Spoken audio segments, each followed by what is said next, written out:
জীবিকার তাগিদে বাড়ি ছেড়েছিলেন একদল শ্রমজীবী মানুষ।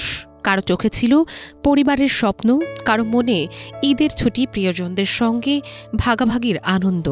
কিন্তু ভোরের আলো ফোটার আগেই টাঙ্গাইলের মহাসড়কে থেমে গেল 15টি তাজা প্রাণ। নারীর টানে ঘরে ফেরার কথা থাকলেও নিহতের নির্মম পরিহাসে তাদের ফিরতে হচ্ছে লাশ হয়ে। সোমবার ভোর 5টার দিকে ঢাকা টাঙ্গাইল মহাসড়কের যমুনা সেতু সংযোগ সড়কের কালীহাতির সরাতৈল এলাকায় একটি রড বোঝাই ট্রাকে বাড়ি ফিরছিলেন একদল দিনমজুর ও শ্রমিক। এরা সকলেই চট্টগ্রাম থেকে ফিরছিলেন। তবে হঠাৎ মাঝপথে এসে ট্রাকটি নিয়ন্ত্রণ হারিয়ে পাশের খাদে পড়ে যায়। এতে ঘটনাস্থলে নিহত হন 15 জন, আহত হন অন্তত 10 জন। আহতদের উদ্ধার করে টাঙ্গাইল জেনারেল হাসপাতালে ভর্তি করা হয়েছে। এদিকে তাৎক্ষণিকভাবে নিহতদের সবার পরিচয় পাওয়া না গেলেও পরে 9 জনের পরিচয় নিশ্চিত হওয়া গেছে। নিহতদের মধ্যে 13 জনের বাড়ি নওগাঁর মান্দা উপজেলার ভারসো ইউনিয়নের রাজেন্দ্রবাটি ও টিকলাভোলা এলাকায়। বাকি 2 জনের বাড়ি চাঁপাইনবাবগঞ্জে বলে জানিয়েছে ফায়ার সার্ভিস। গাড়ি মনে করো উল্টি খাইছে, উল্টি খাওয়ার পরে দেখছি মাটিতে এসে মাথা ঠেয়ে গেল। ব্যাপার কি বলে মাটি খোঁড়া শুরু করে দিচ্ছে, কাঁচা মাটি। যে কোনো মতন নিঃশ্বাস নিতে দান পারি। দাম করে মনে করেন একটা শব্দ হয়েছে, শব্দ শুনে মনে করেন আমরা উঠে আসছি যে কি হলো।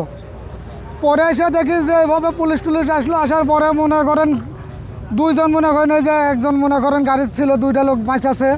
ওই 2টাই মনে করেন চিল্লাচিল্লি শুরু করেছে যে লোক আছে, লোক আছে, লোক মরে গেল। তখন মনে করেন আমরা আসে রড মড মনে করেন কাটে টান দিয়ে মনে করেন লাশগুলো বাই করেছি।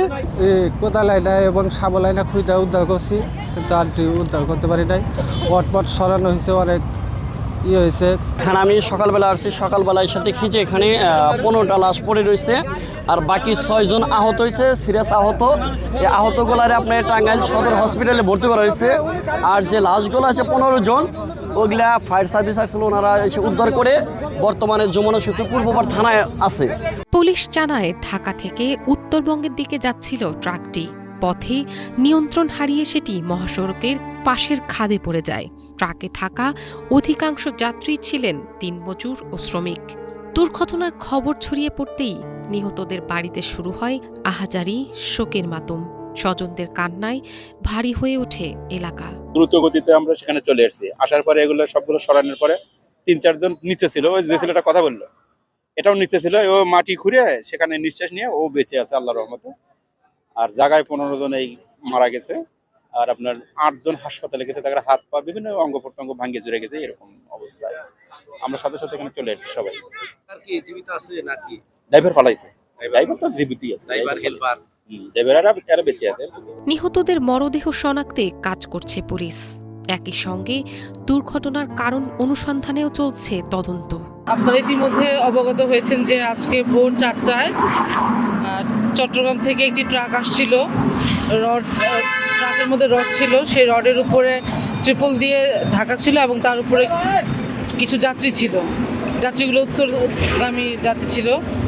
তো আমরা প্রাথমিক অবস্থায় ধারণা করছি যে নিয়ন্ত্রণ হারিয়ে ট্রাকটি পড়ে যায় এবং ঘটনাস্থলেই 15 জন মারা যান। আমরা ভোর 4টা থেকেই শোনার পর এখানে চলে আসি এবং উদ্ধার কার্যক্রম শুরু করি। আমরা 9 জনকে উদ্ধার করতে পারি এবং তাদেরকে উন্নত চিকিৎসার জন্য টাঙ্গাইলে পাঠানো হয়েছে। আর 15 জন লাশ আমরা মর্গে পাঠিয়েছি। আমরা চেষ্টা করছি তাদের পরিবারের সাথে যোগাযোগ করার জন্য, যেন দ্রুততম সময় আমরা লাশ তাদের কাছে হ্যান্ডওভার করতে পারি। কাজের সন্ধানে ঘর থেকে বের হওয়া মানুষগুলো ফিরবেন ঠিকই, তবে জীবিত নয়, নিথর দেহে।